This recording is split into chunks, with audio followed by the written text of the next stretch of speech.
মৃত্যু এক চিৰন্তন সত্য। আমি সকলোৱে এদিন হ'লেও এদিন মৃত্যুক সাৱটি ল'বই লাগিব। এয়া প্ৰকৃতি নিয়ম।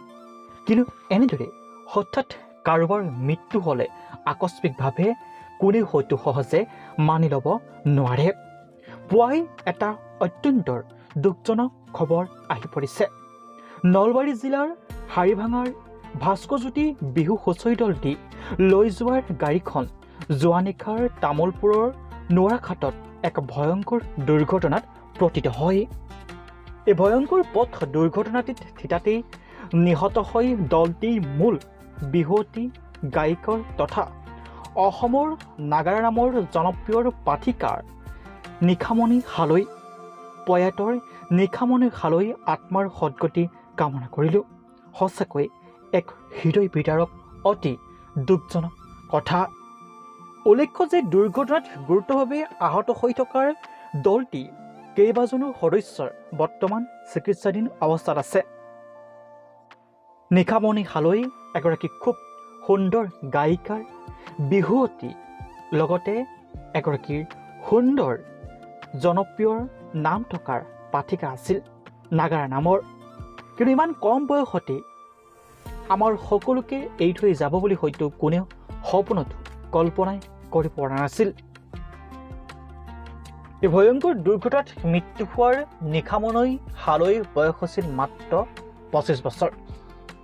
মালবাহীৰ টাকৰি হোৱাৰ সংঘৰ্ষৰ ফলত আন 11জন গুৰুতৰভাৱে আহত হৈ আছে।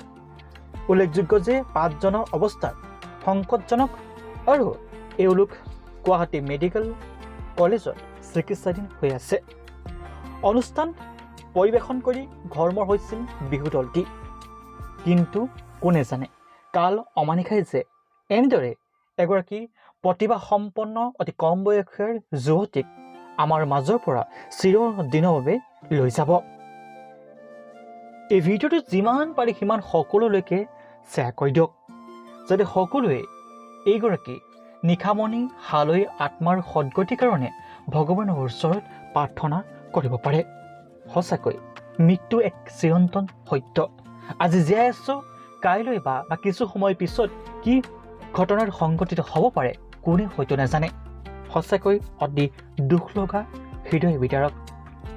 এইগৰাকী অতি কম বয়সীয়া যুৱতী এগৰাকী সু গায়িকাৰ নাগাৰা নামৰ পাঠিক, লগতে অসমৰ নাম উজ্বলাই তোলাৰ এগৰাকী খুব সুন্দৰ বিহুৱতী আছিল। এক হৃদয় বিদাৰক এক ভয়ংকৰ পুৱাই এই খবৰটো পাই এতিয়া সমগ্ৰ অসমবাসীয়ে কান্দোনত ভাগি পৰিছে। তেওঁ বিদেশী আত্মাৰ শান্তি কামনা কৰি যিমান পাৰে সিমান এই ভিডিঅ'টো শ্বেয়াৰ কৰক।